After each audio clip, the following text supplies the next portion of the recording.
Price Lord. கர்த்தர் மைப்பட்டும். இந்த அருமையான ஒரு புதிய காலை வேளையை கர்த்தர் நம்ம கொடுத்திருக்கிறார். கடந்த நாளெல்லாம் பாதுகாத்து புதிய நாளை கொடுத்து ஒரு புதிய வார்த்தையும் கொடுத்து ஒரு புதிய லோகோஸ் வார்த்தையின் மூலமாய் உங்களை சந்தித்து உங்களுக்காக ஜெபிப்பதில்லை. நான் மிகுந்த மனுஷரையும் கர்த்தர் நம்ம எல்லாரையும் இந்த நாளிலே ஆசீர்வதிப்பாராக. உங்களுக்காக ஒரு வசனத்தை நான் வாசித்து செபிக்க விரும்புகிறேன். என்ன வசனம் என்று பார்க்கும் யோவான் 14ஆம் அதிகாரத்தில் 27ஆம் வசனத்தில், யோவான் 14:27 ஒரு வார்த்தை இவ்வாறு சொல்லப்படுகிறது, என்னுடைய சமாதானத்தை உங்களுக்கு கொடுக்கிறேன் என்று சொல்லி கர்த்தர் சொல்லுகிறார். என்னுடைய சமாதானத்தை நான் உங்களுக்கு கொடுக்கிறேன் என்று சொல்றார். சீசர்களை பார்த்து சீசர்கள் பார்த்து சொல்றாரு, நான் கொஞ்ச நாள்ல நான் உங்களை விட்டு போக போறேன். நான் போறதுனால நீங்க கலங்காம இருங்க, இருதயம் தைரியமா இருக்கட்டும். நான் போயிட்டு மறுபடி வருவேன். போயிட்டு அப்படி போயிட மாட்டேன், வருவேன். உங்களுக்காக ஒரு ஸ்தலத்தை ஆயத்தம் பண்ண போகிறேன், போயிட்டு வருவேன்னு சொல்லும் போது இவர்கள் கொஞ்சம் கலக்கம் அடைந்தார். என்னப்பா இவரெல்லாம் நம்மோடு இருந்தாலும் போறாரே என்று சொல்லி அவர்கள் கலக்கம் அடைந்து பயப்படும் பொழுதுதான் கர்த்தர் சொல்றாரு, நான் போக உங்களுக்கு சும்மா ஒரு மடை இல்லை, சமாதானத்தை கொடுத்துட்டு போவேன். நான் வர நீங்க சமாதானமா இருப்பீங்க. உலகம் கொடுக்கிற பிரகாரமான சமாதானம் இல்லை. உலகம் எப்போ பாருங்க, உலகத்துல எப்போ நமக்கு சமாதானம், பொருட்கள் இருந்தால், பணம் இருந்தால், சொத்து வசதி இருந்தால், எல்லாரும் நமக்கு சொல்லப்படி நடந்தால், நாம நினைத்த காரியம் நமக்கு நடந்தால் நம்ம சமாதானமா இருக்கும். இது உலகத்தின் சமாதானம். ஆனா நேர் ஆப்போசிட்டான ஒரு சமாதானம் தான் கர்த்தர் கொடுப்பாங்க. ஒண்ணுமே இல்லாம இருந்தாலும், கஷ்டத்தின் மேல கஷ்டம் இருந்தாலும், இந்த உலகத்தின் ஆசீர்வாதம் எதுவுமே இல்லாம இருந்தாலும் சமாதானம். அதான் அவர் சொல்றாரு, என்ன சொல்றாரு, என்னுடைய சமாதானத்தை உங்களுக்கு கொடுக்கிறேன் என்று சொன்னார். ஆண்டவர் கொடுக்கிற சமாதானத்திற்கும் இந்த உலகம் நமக்கு கொடுக்கிற சமாதானம் வித்தியாசம் இருக்கு. அதனால பாருங்க, ரெண்டு காரியம் உலகத்தில் நடக்கும். பாருங்க, என்ன காரியம்னா, சிலர் நினைப்பாங்க, கஷ்டப்படுறவங்க, பணம் இல்லாதவங்க, நல்ல வேலை இல்லாதவங்க எல்லாம் ஒரு நினைப்பு இருக்கும் அவங்களுக்கு. எனக்கு நல்ல வேலை இருந்து நல்லா பணம் சம்பாதிச்சு நல்லா இருந்தா நான் சந்தோஷமா சமாதானமா இருப்பேன்னு நினைப்பாங்க. ஆனா அது அப்படியே கிடையாது சோதனை. ஆனா அதே சமயத்துல பெரிய பணக்காரன், எல்லா வசதியும் A to Z அவனுக்கு இருக்குது, ஒரு குறையும் இல்லை, எல்லாம் நினைத்தபடி நடக்கிறது, அவனுக்கு எல்லாம் இருக்கிறது, அவனால அவன் ரொம்ப சமாதானமா இருப்பாங்கிற எண்ணமும் இருக்கும்.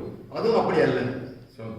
ஏனென்றால் அதிகமாய் தற்கொலை பண்ணுகிறவர்களை நீங்க பார்த்தீங்கன்னா பெரிய பெரிய பணக்காரங்க தான் செய்வாங்க. ஏன்னா அவங்களுக்கு எல்லாம் இருந்தும் இந்த உலகம் கொடுக்கிற சமாதானத்தினால திருப்தி அடைய முடியாது. தேவன் கொடுக்கும் சமாதானம் வேணும். நான் என்னுடைய சமாதானத்தை உங்களுக்கு கொடுக்கிறேன். என் சீசனை பார்த்து சொன்னேன், நான் போனால் திரும்பி வருவேன், அது வரை உங்க சமாதானத்தை கொடுப்பேன். என்ன சமாதானம்னா, உலகம் கொடுக்கிற பிரகாரமா இல்லை. இந்த உலகத்தில் ஒரு சமாதானம் இருக்கு. அந்த சமாதானம் அது முக்கியம் அல்ல. அந்த சமாதானால யாரும் எதை பெற்றுக்கொள்ள முடியாது. ஆனால் கர்த்தர் கொடுக்கிற சமாதானம் அது என்னைக்கு நமக்குள்ள இருக்கும். எது இருந்தாலும் இல்லாமல் போனாலும், நோய் இருந்தாலும் இல்லாமல் போனாலும், பாருங்க சில சமயங்களில் பெரிய நோயில் இருப்பாங்க, ஆனா தேவன் சமாதானங்களை இதயத்தை நிரப்பி இருப்பாரு, சமாதானமா இருப்பாங்க. சிலவங்க மரிக்கும் போது சொல்லிட்டு போவாங்க, நான் பரலோகத்துக்கு போறேன்னு சொல்லிட்டே போவாங்க. சிலவங்க மரிக்கும் போது ஐயோ என்னை காப்பாத்துங்க காப்பாத்துங்கன்னு கத்துவாங்க. பார்த்துருக்கீங்களா? சில சமயத்தில் சூசைட் அட்டன் பண்ணுவாங்க, ஆனால் எஸ்கேப் ஆகிடுவாங்க. வாரம் உடனே கொஞ்சம் ஹாஸ்பிட்டலில் போட்டிருப்பாங்க, உடனே கத்துவாங்க, டாக்டர் என்னை காப்பாற்றுங்க காப்பாற்றுங்க என்னை காப்பாற்றுங்க. ஏன் நீ தானே விரும்பி தானே சாப்பிடணும், இப்ப ஏன் அப்படி சொல்கிறாங்க தெரியுமா? அவர்கள் மறிக்கும் போகும்போது தான் தெரியும் அவங்க பயங்கரமான ஒரு பாதாளத்தில் அழிவில் போகிறாங்க. இந்த உலகத்தின் பிரச்சனையை காட்டில் அங்கே பெரிய பிரச்சனைன்னு சொல்லி அதுக்கப்புறம் தெரிந்ததுனால என்னை காப்பாற்றிங்க அங்கே விடாதீங்கன்னு சொல்லுவாங்க. ஆனால் அங்கே காப்பாற்றுறதுக்கு இந்த உலகத்தில் பாருங்க, அங்கே போக இருக்கிறதுக்கு ஒரு வழிதான் இருக்குது. தேவ சமாதானத்தை யாரெல்லாம் பெற்றிருக்கிறார்களோ, தேவன் யாரெல்லாம் நிரப்பி இருக்கிறாரோ அவர்கள் மட்டும்தான் இந்த அந்த 2வது அழிலிருந்து காக்கப்பட முடியும். அதனாலதான் பாருங்க, இது நினைக்கிறாங்க செத்து போயிட்டோம்னா எல்லாம் முடிஞ்சு போயிடுச்சுன்னு நினைக்கிறேன். செத்த பிறகு வாழ்க்கைய ஆரம்பிக்கும். ஆரம்பிலே தேவ சமாதானம் நமக்குள்ள இருக்குமானால் அந்த சமாதானம் நம்முடைய மரணத்துக்கு பின்பு பரலோகத்தில் வரும். நான் கொடுக்கிற சமாதானம் இந்த உலகம் கொடுக்கிறது போல பாருங்க. அதனாலதான் கிழக்கு மேல ஓடுறாங்க ஜனங்கள், இங்க இருந்து அங்க இருந்து இங்க கால்நடையா போறாங்க. எல்லாம் பாருங்க, மனுஷன் எப்படி போறான் பாருங்க. கால்நடையா போறாங்க, செருப்பு இல்லாம போறாங்க, வெயில் அலைஞ்சிட்டு போறாங்க. போயிட்டு அங்கே போயிட்டு அந்த சாமி எனக்கு சமாதானம் கொடுக்கணும்னு நினைக்கிறாங்க. அந்த சாமி சமாதானத்தை கொடுக்காது. சமாதானத்தை கொடுக்கிற ஒரே ஒருவர் தான். அவர் சொன்னார், என்னுடைய சமாதானம் இந்த உலகத்துக்கு சமாதானத்தை அனுப்ப வந்தேன் என்று சொன்னார். நானே சமாதானம், பிரின்ஸ் ஆஃப் பீஸ் என்று சொல்லப்பட்டிருக்கிறது. அப்படிப்பட்ட தேவன் இன்னைக்கு சீசனை பார்த்து சொன்னவரை நம்மை பார்த்து உங்களை பார்த்து சொல்லிக் கொண்டிருக்கிறார். நான் என்னுடைய சமாதானத்தை உங்களுக்கு கொடுக்கிறேன். ஏன் கலங்கிக் கொண்டு இருக்கிறீர்கள்? ஏன் அழுது கொண்டு இருக்கிறீர்கள்? ஏன் துக்கப்பட்டு இருக்கிறீர்கள்? இந்த உலகத்துக்காக ஏன் துக்கப்படுறீர்கள்? உலகத்துக்கு அது இல்லை இது இல்லை ஏன் துக்கப்படுகிறீர்கள்? தேவ சமாதானம் எப்பொழுது உள்ளுக்குள்ள வருகிறதோ அப்பொழுது உலகத்தை குறித்த எண்ணம் இருக்காது. சன்னியாசியா போயிட்டாங்க, எல்லாம் திறந்து போயிட்டாங்க. என்ன அர்த்தம்?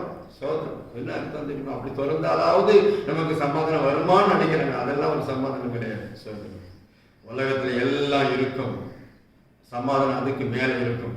உலகத்தில் ஒன்றுமே இருக்காது, சமாதானம் அதுக்கு மேல இருக்கும். தேவன் கொடுக்கிற சமாதானம் இந்த உலகத்துல யாரும் கொடுக்க முடியாது. அதனால என்னுடைய சமாதானம் கொடுக்கன்னு சொல்லி சீசர்கள் சொன்னது போல கர்த்தர் இன்றைக்கு உங்களை பார்த்து சொல்கிறார். அருமையானவர்களே, இந்த காலைகளில் வார்த்தைகளை கேட்டுக்கொண்டிருக்கிறவர்களே, கர்த்தர் உங்களையும் குடும்பத்தையும் ஒரு பெரிய சமாதானத்துக்குள் நடத்துவாராக. இத்தனை நாள் சஞ்சலப்பட்டு சங்கடத்தோடு சண்டையோடு குடும்பத்தில் சமாதானம் இல்லாதபடிக்கு பயங்கரமான வருத்தத்திலும் கண்ணீரிலும் கவலையிலும் ஏமாற்றத்தில் இருக்கிறீர்களோ, கர்த்தர் சொல்கிறார் இன்னைக்கு சமாதானத்தை கொடுக்க வந்திருக்கிறார். அவர் நோக்கி பாருங்க, அவர் தான் சமாதானத்தை கொடுக்க முடியும். இந்த உலகத்துல வேற எங்க போனாலும் சமாதானம். எந்த ரவுண்ட் அடிங்க கலக்கிறது, இந்தியாவில் எங்க வேணும் போங்க, கன்னியாகுமரியிலிருந்து காஷ்மீருக்கு போங்க, காஷ்மீர்லாம் கன்னியாகுமரிக்கு வராங்க. எதுக்கென்றால் சமாதானத்தை பெற்றுக்கொள்ள. இந்த உலகம் உங்களுக்கு எதுவும் கொடுக்காது.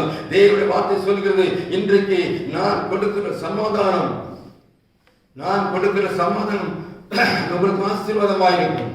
இன்றைக்கு நீ எந்த சமாதானத்தை பெற்றுக்கொள்ள விரும்புகிறார்? தேவன் கொடுக்கிற சமாதானம் வேணுமா? இல்லை இந்த உலகம் கொடுக்கிற சமாதானம்? இந்த உலகம் கொடுக்கிற சமாதானம் கொஞ்ச நேரம் தான், மறுபடியும் மறைந்து உலகத்தை எந்த பொருள் இருந்தாலும் சரி. நான் அது இருந்தால் அப்படி ஆயிடுவேன், இது இருந்தால் இப்படி ஆயிடுவேன், இவ்வளோ காசு இருந்தால் இதெல்லாம் பண்ணுவேன். ஒன்றும் பண்ண முடியாது. காசு இருக்கவங்க ஒன்றும் பண்ண முடியாமல் இருக்கிறான். அருமையானவர்களே, இக்கரை மாட்டுக்கு அக்கறை பச்சை, அங்கேருந்து பார்த்தா இங்கே பச்சையா தெரியும், இங்கேருந்து பார்த்தா அங்கே பச்சையா தெரியும். ஆனால் எல்லாரும் ஒன்று போல தான் இருக்கும். அதை நாம் புரிந்து கொள்ள வேண்டும். அருமையானவர்களே, இயேசு நம்மோடு இருப்பார், இயேசுவின் சமாதானம் நம்மோடு இருக்குமானால் நாம தான் சமாதானத்தின் காரணங்களாய் கர்த்தர் நம்மை மாற்றுவார். சமாதானத்தை கொடுத்து நம்மை உலகத்தில் எல்லாருக்கும் சமாதானத்தை கொடுத்து வைப்பார். ஏனென்றால் அவருடைய சமாதானத்திற்கு முடிவில்லை. அவர் பிறக்கும் போது உலகத்தில் சமாதானம் வந்தது, அவர் மரிக்கும் போது உலகத்தில் சமாதானம் வந்தது. பிசாசின் தலையை நசுக்கும்படி இந்த நாட்களிலே, குட் ஃப்ரைடே என்று சொல்லுகிற இந்த நாட்களிலே, இன்றைக்கு எல்லா சபைகளும் 7 வார்த்தைகளை பேசிக் கொண்டிருப்பார்கள். அருமையான பிள்ளைகளே, இந்த உலகத்தில் சமாதானம் கொடுக்கத்தான் இயேசு வந்தார். தன் ஜீவனை கொடுத்து இந்த உலகத்தை மீட்கும்படி வந்தார். எவ்வளவு பெரிய ஆண்டவர்! அந்த ஆண்டவர் தேடாமல் நாம் எங்கே ஓடிக்கொண்டு இருக்கிறோம்? எதை நாடிக்கொண்டு இருக்கிறோம்? எதை நாடி ஓடுகிறோம்? கர்த்தர்களை ஆசீர்வதிக்க முடிந்த காலையில் வந்திருக்கிறார். மகளே, சீசர் பார்த்து சொன்னார், உங்களை பார்த்து சொன்னார், கலங்காதீர்கள், பயப்படாதீர்கள், என்னுடைய சமாதானம் வைத்து போகிறேன். நான் திருப்ப வரும் வரையிலும், நான் வந்து உங்களை சேர்த்துக் கொண்டு வரையிலும் நீங்கள் சமாதானமாக இருங்கள் என்று சொன்னவர் இதுவரை இன்னும் வரவில்லை. எப்போ வருவார் என்று எதிர்பார்த்து கொண்டிருக்கிறது சபை மக்கள். இன்றைக்கும் அவர் வந்து கூட்டிக் கொண்டு போக வருகிறார். ஆயத்தமாக இருக்கிறீர்களா? ஆயத்தமாக இருக்கிறீர்களா? அங்கே வீடு ஆயத்தம் பண்ணப்பட்டு கொண்டு இருக்கிறது. நம்ம இந்த உலகத்தில் வீட்டுக்காக சண்டை போட்டு கொண்டு இருக்கிறோம். என்ன சொத்தை ஏமாத்திட்டான், என்ன எடுத்துக்கிட்டான், அதை எடுத்துக்கிட்டான், சண்டை போட்டு கொண்டு இருக்கிறோம். நம்முடைய வீடு இந்த உலகத்துக்கு அல்ல. இந்த உலகத்தின் சமாதானம் நமக்கு தேவையில்லை.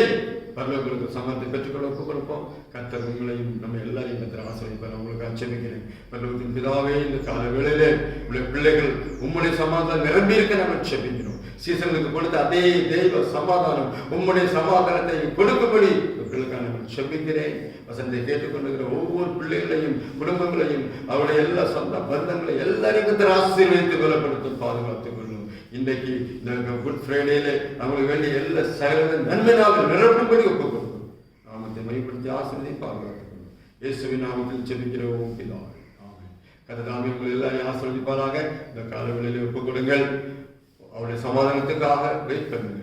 கர்த்தர் கொடுப்பான். கேளுங்க, உங்களுடைய சமாதானத்தை கொடுங்கப்பான்னு கேளுங்க. உலகம் கொடுக்க சமாதானம் வேண்டாம், அது என்ன மூடி இருக்கும். தொடர்ந்து வசனங்களை பாருங்கள், கேளுங்கள், மற்றவர்களை அறிமுகப்படுத்துங்கள். அது மாத்திரமில்லை, இன்னும் ஒரு லோக சுவாசம் மூலமா சந்திக்கும் வரையும் கர்த்தர் எல்லாரையும் ஆசீர்வதிப்பாராக.